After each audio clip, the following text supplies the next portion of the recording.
అది ప్రైవేట్ పనులు చేయకుండా ప్రభుత్వం ద్వారా నడపాలి అనేదే మా ఆలోచన.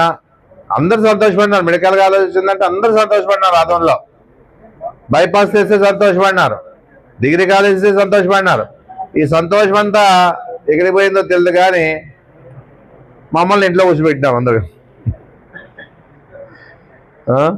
అభివృద్ధి అనేది అనేక లేదు, అక్కే ఎవరికి లేదు, ఏం చేసామనే పరిస్థితి లేదు. ఇప్పుడు ఎక్కడికి పోయినా ఇంటింటికి తిరిగినాం.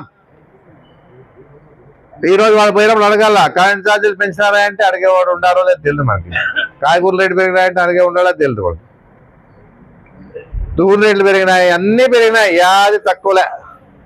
అందుకే ప్రజలు ఆలోచించుకోవాలి. అన్ని రకాలుగా పార్టీ పరంగా సహకారం అందించాలని చెప్పేసి మనస్ఫూర్తిగా కోరుతుంటూ, మరి ఒకసారి మన పార్టీ పదవులకు న్యాయం చేయాలని చెప్పేసి వచ్చిన వాళ్ళందరూ కూడా మైనార్టీల్లో ఇంకా